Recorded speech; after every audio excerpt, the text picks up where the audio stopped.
Yo guys, I'm Yellow, the Norwegian hardcore PC gamer, and today I figured that we should try and talk a little bit about how to make it so that you get to play Counter-Strike even more. We're going to try and handle game fatigue, if that makes any sense. It's basically, in general, about you getting bored of a game and how we can try and extend you enjoying this game more, your enjoyment, for a lack of a better term. And so, yeah, okay, I guess we then obviously need to go to what will cause this to happen in most people that get really, really sick and tired of a lot of different games. Now, I played a ton of games in my time, and I'm not even that old, so that should speak volumes of just how it works and my general understanding of it. Now, I do know that some people are very different. Some people, they get really bored really fast, so maybe at worst or best, they might just get only 500 hours of Counter-Strike, but they're still a huge fan. They're just not just that into the game, even though they enjoy it. And some people, they will go all the way down. They will go like down to my level or even beyond, so like 4, 5, 6,000 hours, if not 10,000, but those people most likely will be incredibly sharp and get really good, and they will most likely also discover everything that the game have to offer, which is, by the way, not that normal, as we here see something that the game also have to offer. A smoke bug. Looks buggy even when you walk through it. So yeah, always something new to experience and see, right? But yeah, point in case, therefore, is that to people that enjoy this sort of stuff, having a lot more new things to experience and to master is going to be really useful if you want to enjoy the game more. And so getting to Global Elite for the 20th time, it's probably not going to be that interesting. So what can we replace that with if we want to get even more enjoyment out of the game?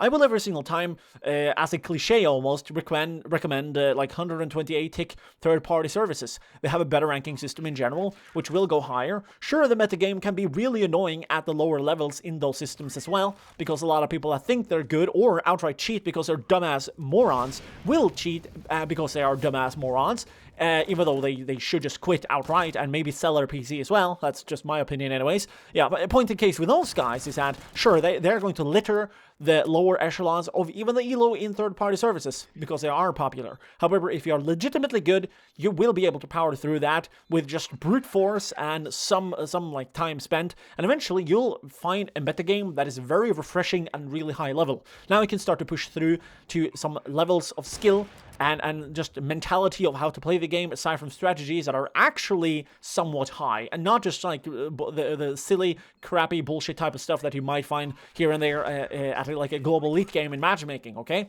Just to kind of like put it on the edge, but you can probably understand what I'm meaning right there, okay? So basically, you gotta give yourself a challenge that will make games more fun for you. I've done that before, and it's how I got almost 5k hours in the Call of Duty genre, even though I did not cross that line, luckily, even though, yeah, like, it was basically because I just used different guns. I hunted for achievements. I tried to challenge myself, and eventually I got somewhat good at that game series. Then I left, and then I returned for Advanced Warfare, and I was absolutely a monster relative to the worldwide skill level of the players, until, of course, the XP ranking thingamajig got completely hacked, and all I got was like the screenshot before that happened, which was incredibly high of like a rating level skill, or not skill, but like XP gathering rate relative to, and when comparing it to the worldwide players of the people that play the game during that time, obviously, by the way, on PC. But it's not that important. What is important is how I got to that point, and that was by challenging myself.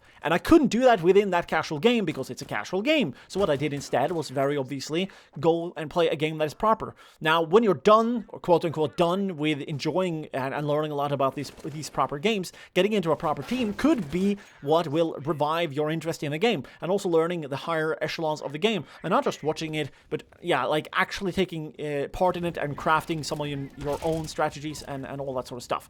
But there is, by the way, aside from this general path of deciding to heighten your mastery in the game, which will be a cool challenge to a lot of people, there is actually a different path entirely that you can also take, and it's going to be a lot more nerdy, but a lot of people do this. I guess you could say that it's similar to being like a map maker or something like that, even though that is obviously not the exact thing that we are doing here. But a lot of people like to science things and figure out new things that you can do in games in order to play the games better and just become better, or do something more intelligently or smartly at the game. And I think that this is one of the good things that you can do in order to make the game a lot more fun to you. So not only could you try and challenge yourself by using weapons that might be annoying and awkward, even though a lot of people out there have done this as well, but it might actually benefit you to try and figure out completely brand new things, similar to what I've done in the past. And I actually got like 2 or 3 things in the back of my mind currently that I know that I have been able to figure out, which have not been released. It's only concepts that I know basically work, but they've not really been like put into the metagame. They could be technically become a part of the metagame. I know that it will make the game a lot more spicy, but yeah, like technically speaking, we're not done with figuring out new things in Counter-Strike is what I'm trying to say. So trying to figure out brand new things and then applying that and seeing the effect of it as you're playing and trying to get even better at the game at the same time, all of these sorts of things can kind of rejuvenate and make the game a lot more fun and spicy again, where as in the past, it used to be way less fun. I mean, you could call it like strat roulette, but not actually strat roulette. You're actually trying to play the actual game and do something that will actually impact the game in terms of getting way better at it. However, it's going to be difficult, but now with the addition of a lower price of the AUG and the SG rifle, or rather rifles, to some degree you can do this organically because those guns are really, really, really good. So I think it's kind of cool that Valve made them slightly more expensive than the main rifles, which are a little bit cheaper. However, I mean, this is not like the silver bullet that is going to rejuvenate and make Counter-Strike fun again for a lot of people out there to play. But you can probably understand my bigger point here, and that is to take the game so seriously you're able to do some of the things that I've been able to do, even though I keep these things to myself because I know that they're kind of like interesting aces up my sleeve if I ever want to pull them out, just to show them for fun and shit and giggles and whatnot.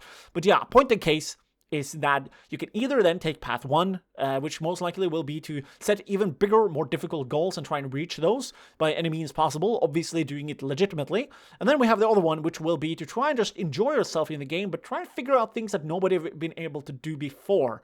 It's obviously a Herculean task, as you would say in classical English, but you can probably understand the enjoyment from doing something like that. Personally, I've experienced this myself now with Melee Smash playing Yoshi. The character is still, by my standards anyways, underdeveloped, and I'm starting to get decent at the character. I even got myself a couple new controllers for my emulator GameCube thingamajig, so I can get even better with that character. I got some videos planned for all that sort of stuff. So for the people that enjoy alternate, incredibly difficult esport games, you'll probably enjoy a cute Yoshi jumping around, being absolutely crazy. But anyways, the point here is that it's fun to explore something new. So take these things on if they fit you. If they don't, well, you can still enjoy the game nonetheless, because, I mean, the quality of Counter-Strike is really, really damn high thanks to Valve. So thanks for watching. Here are 2 related videos if you want to get smarter or better at CSGO.